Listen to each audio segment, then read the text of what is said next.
guys, welcome back. Thanks for joining me for another royal news video. So at the beginning of the video, I've got an update to share with you from my last video to do with Harry and Meghan's invite or gate crashing attendance at the Jamaica premiere of Bob Marley One Love. There has been more updates released on social media, including 2 video clips that have been released, and needless to say, it has caused Harry and Meghan to have been torn apart, people poking fun at them yet again.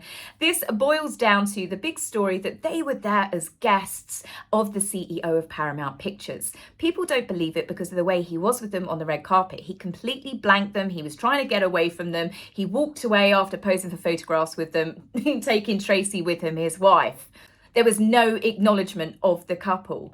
But where this has doubled down now is Harry and Meghan's seating arrangements. Their sources are quickly trying to put out stories going, they were definitely guests. They flew with Brian on his private jet. Okay, that sounds like Harry and Meghan, a freebie private jet.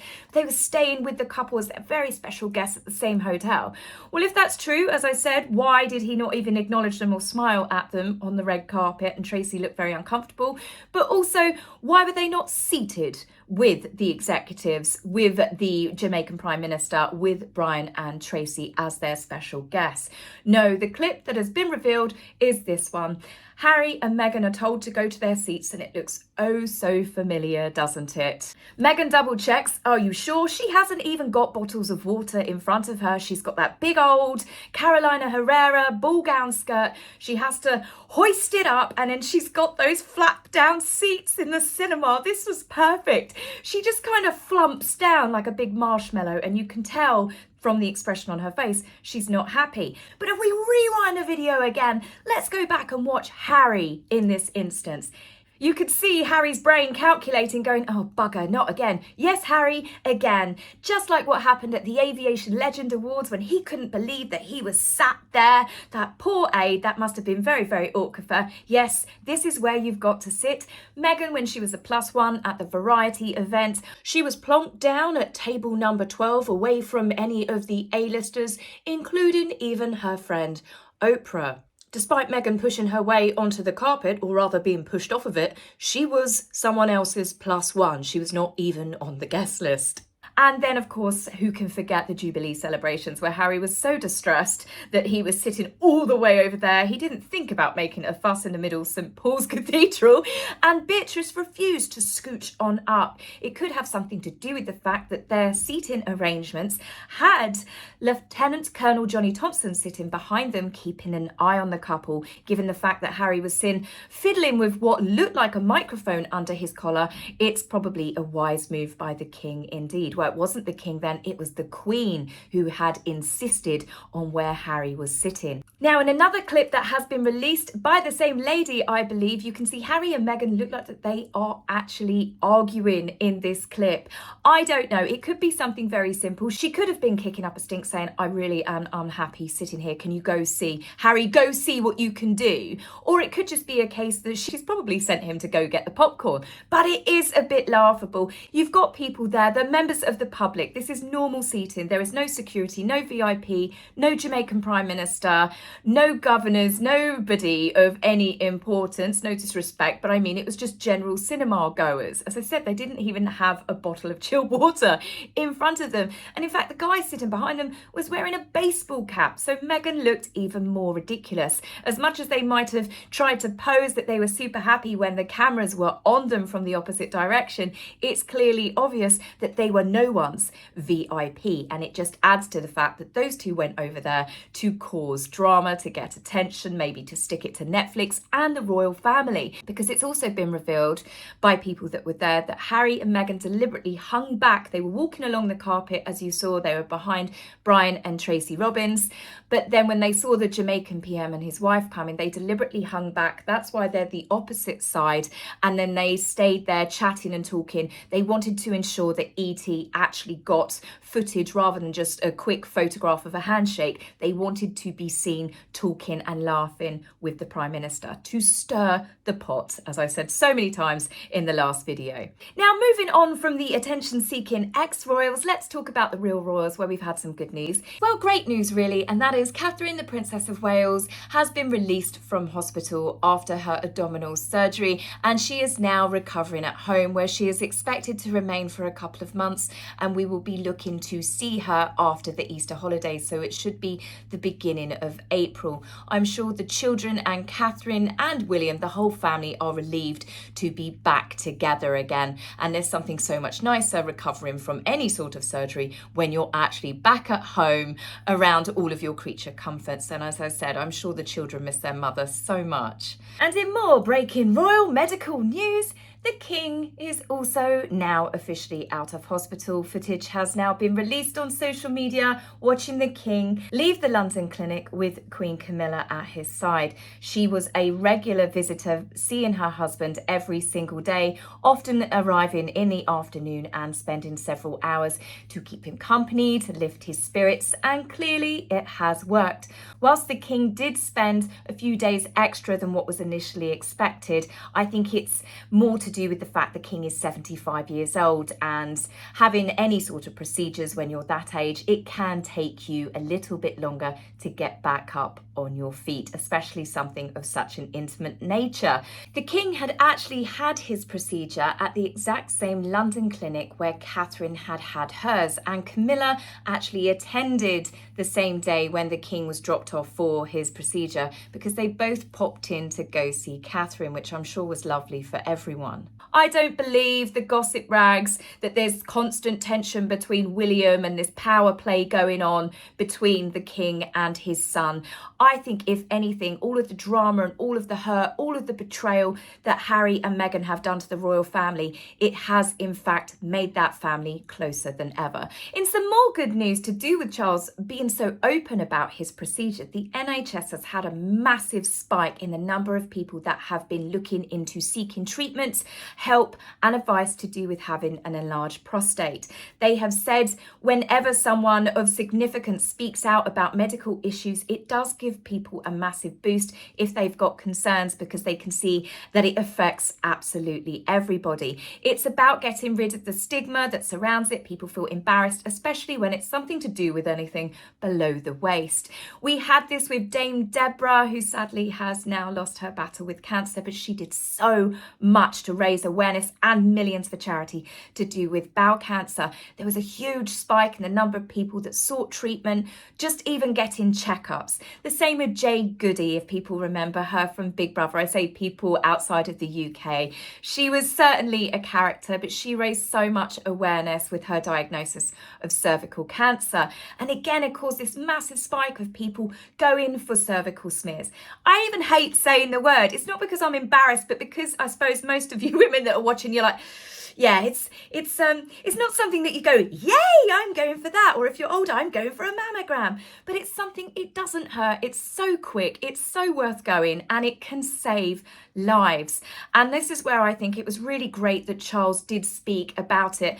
And there was no airs and graces about it. It wasn't leaked to the media. He wasn't trying to keep it private. He was like, yes. And the stigma, as I said, and people feeling embarrassed about it, it's something with, when it comes to medical issues, people should talk about more, because if you don't know what's meant to be normal, how are you meant to know if something is not right? Which is the perfect way to start for my next story, which was Sophie, the Duchess of Edinburgh. She was visiting the Harris Girls Academy in London to discuss the stigma surrounding menstrual health.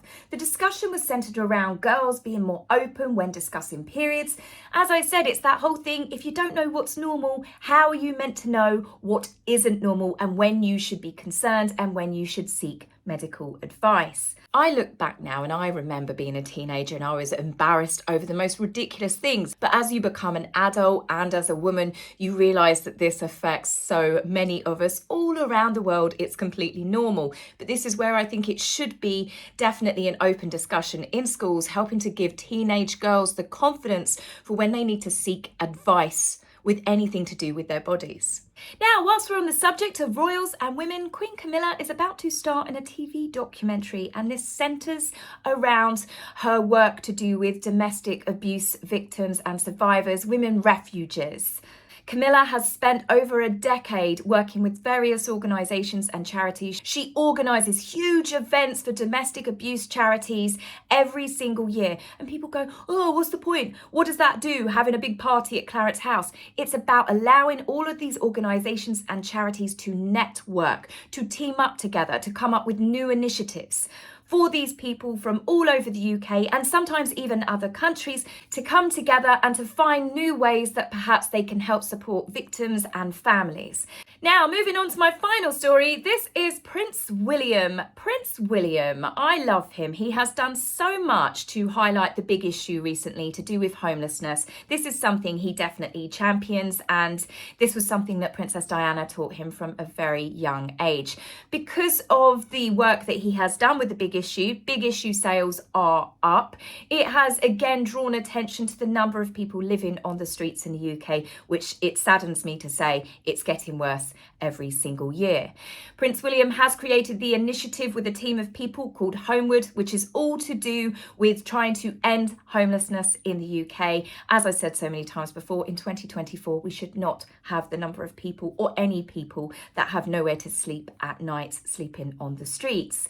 But Prince William is going one step further, and where he inherited the Duchy of Cornwall from his father when he became king, he is actually creating a garden city, as they are calling it, in Faversham in Kent, where 2,500 homes will be built on a 320-acre farmland area. It's going to include a primary school, shops, and thus will create hundreds of jobs in the local area. He is ensuring that 30% of the housing project will be given to social housing in the UK. Well, I say the UK, I don't know if the same for Scotland and Wales, but I know for England, it only has to be 10%. All these big housing estates that go up, they only have to give 10% to go towards social housing, and he is ensuring 30%. Prince William does care about this country, and he cares about homelessness, and he cares about people.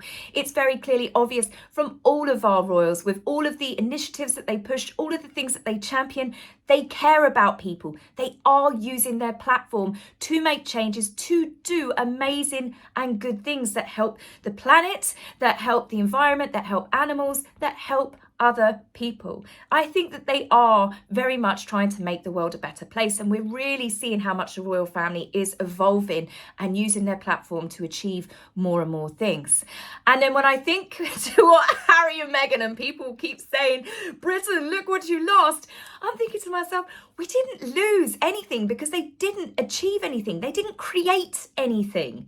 There's so many funny things to say about Harry and Meghan, but you have to agree with me on this one, that everything that they try and turn to gold turns to poop. It turns to shite. They have the reverse Midas touch, and it's the same for that family. The more that they've tried to show that family up, the more that they've tried to destroy the royal family, the more popular, the more liked they have become, and people are paying more attention to the good things that the royal family do, because they can see on the flip side of the coin, well, what exactly are Harry and Meghan doing other than collecting awards for themselves, gate crashing every event and carpet moment that they can, and setting up pap strolls in car parks? Meghan has got her own nickname now, Duchess Car Parkle. I find that highly entertaining.